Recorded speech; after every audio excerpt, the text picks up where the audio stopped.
I think destruction is so unimaginative. It's so boring. Now rebuilding, that's exciting. My mission is to rebuild our world and to empower others to rebuild their own lives.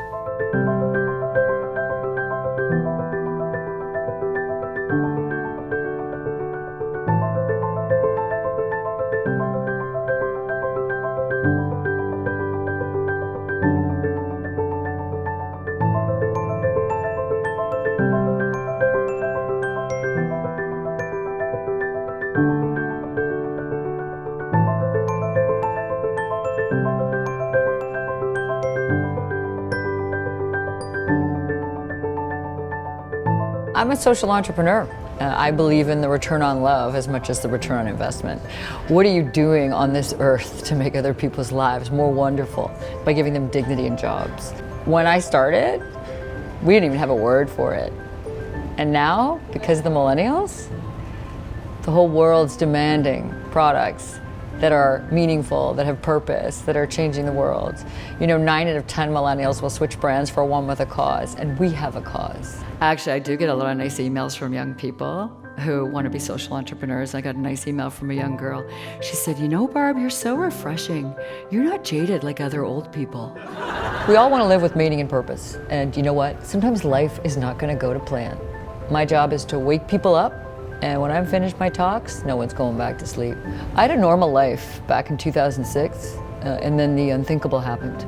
My best friend was serving in the forces. He was sitting in a peaceful shura, discussing how to bring clean drinking water and health care to the families of the village. And a man who didn't want to see his community have free thought or free will put a Taliban axe through my best friend's head.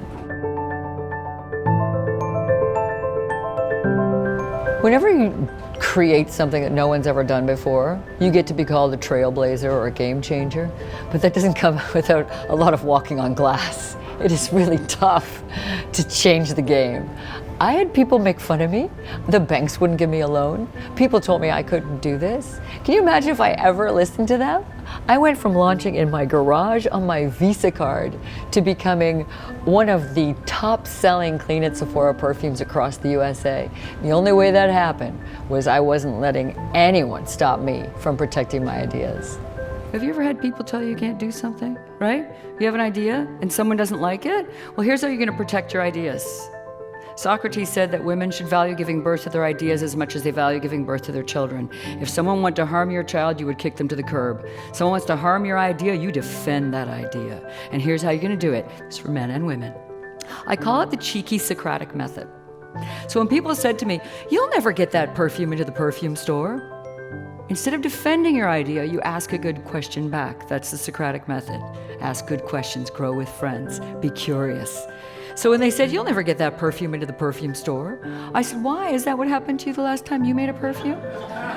I took the Stoic wisdom of the philosophers and brought it to everyday people. This wisdom is 2,400 years old and it can't fail you. I mean, I wrote a book on it and I'm in awe every day this stuff works. And it's the basic virtues, the 7 virtues: wonder, balance, truth, courage, justice, wisdom, and beauty.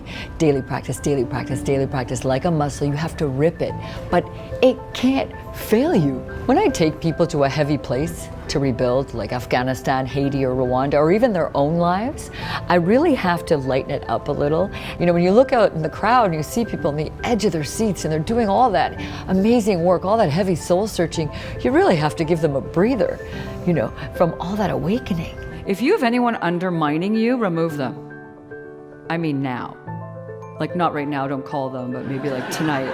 I travel around the world from Haiti to Puerto Rico to Rwanda and across North America. And I'm looking for social entrepreneurs who are rebuilding, and I want to tell their stories. When disaster hits, the whole world cares. But after a week, people get forgotten. I use socially conscious storytelling to keep people reignited long after the initial disaster or event. Keep caring about these people and places, keep investing. And it's not just about keeping us reignited in these developing nations. It's about keeping ourselves excited in our own stories, our own adventures. That's the key.